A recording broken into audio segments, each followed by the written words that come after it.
Halo teman-teman, balik lagi nih sama kita. Aku masih banyak pertanyaan sebenarnya Kak Sari. Oh ya?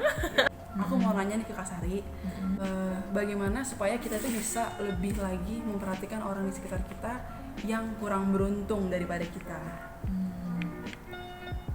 Ya harus punya kepedulian sih, kepekaan gitu ya. Jangan sampai kita nggak peduli sama mereka gitu, karena harus dilatih sih Grace ya. Kalau menurut aku segala sesuatu harus dilatih juga gitu.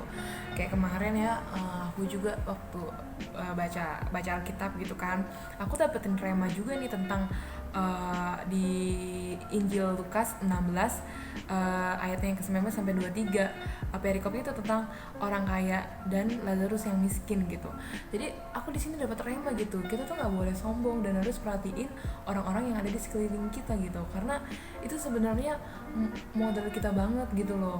Percuma kita maksudnya peduli sama orang yang memang nggak membutuhkan kepedulian. Justru kita harus peduli peduli sama orang yang harusnya lebih peduli kepada orang yang membutuhkan kepedulian itu gitu. Jadi kitanya harus lebih peka gitu.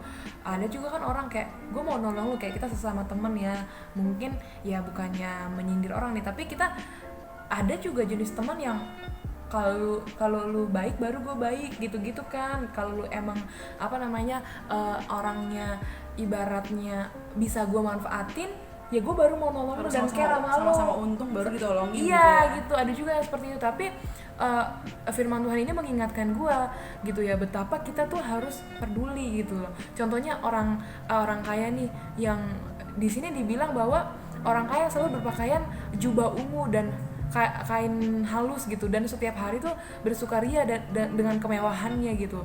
Nah, dan seorang pengemis yang ada selalu di pintu orang kaya ini gitu. Nah, padahal dia itu di pintu orang kaya itu, dia tuh lagi nungguin gitu makanan dari orang kaya itu untuk mengisi kelaparan perutnya gitu. Tapi dia nggak dapat gitu, malah anjing itu, maksudnya mungkin di sini kiasan kali ya, tapi anjing itu ada seekor anjing yang datang sama dia terus menjilat borok-boroknya dia gitu kan. Bukannya dia malah jadi sekelaparannya, dan akhirnya dia meninggal gitu. Dan waktu dia meninggal gitu, malaikat Tuhan itu membawa dia ke pangkuan Abraham, yang artinya maksudnya walaupun dia susah di dunia gitu kan, tapi waktu dia meninggal tuh dia tuh mendapatkan upahnya gitu. Dan orang kaya tadi waktu meninggal, mungkin dikiaskan di sini diceritakan bahwa waktu orang kaya meninggal itu malah orang kayanya tuh melihat si pengemis itu gitu yang bersama dengan Tuhan. Lah dia itu nggak bersama dengan Abraham itu gitu loh. Jadi di sini membuktikan bahwa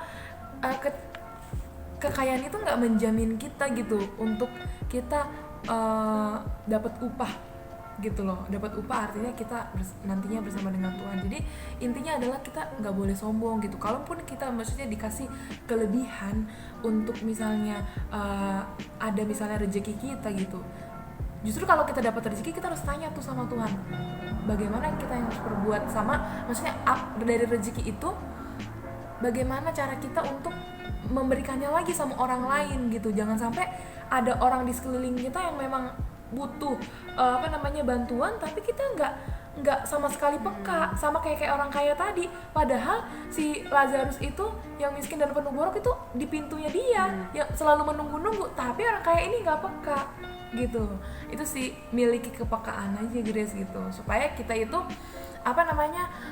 nggak sombong sih gitu. Karena kita harus kembali lagi, kita hidup di dalam dunia ini memang sekali, tapi artinya bagaimana yang bukannya harus kita senang-senang dan menikmati kekayaan itu, tapi bagaimana kita hidup sih. Kalau orang dunia kan bilang hidup cuma sekali, jangan sia-siain hidup gitu kan. Lah karena nikmatin hidup gitu, hidup cuma sekali, nikmatin hidup gitu. Nah justru karena hidup cuma sekali, kita harus benar-benar memberikan yang terbaik untuk kehidupan kita, supaya suatu kelak memang kalau kita dipanggil, ya kita tuh bersama-sama dengan Tuhan gitu. Tapi intinya lu nggak boleh fokus dengan apa yang akan lu nanti capai sih. Yang penting lu fokus aja di dunia ini, lu mau jadi kayak gimana, yang terbaik, lakuin yang terbaik. Kalau masalah lu misalnya masuk surga atau masuk surga, itu mah urusan belakangan sih. Nggak mungkin lo ngelakuin hal kebaikan, lu nurutin kata Tuhan, lu terkoneksi sama Tuhan, terus lu nggak dapat upah yang nggak terbaik juga, nggak mungkin. Jadi sebenarnya gimana kita, dan itu intinya gimana kita peduli sama orang, milikilah kepekaan, dan kepekaan itu harus lu latih dari sejak dini. Itu sih Grace. Jadi kesimpulannya setiap kita tuh harus punya kepekaan dan melatih kepekaan itu tersebut kan Kak. Karena kan banyak tuh orang yang peka, kayak dia tahu nih kita harus bantuin orang atau enggak, kita harus Udah peka. memberi udah peka tapi kayak enggak deh gitu. Iya. Makanya tadi Kak Sari bilang kita harus punya kepekaan dan melatih untuk bisa Bertindak, memberi dan bertindak gitu ya. Iya, oke, iya gitu sih. Oke. Kasih Kak Sari untuk jawabannya. Ya, semoga ini jadi berkat buat kita semua. Amin. Oke, God bless you. Dadah.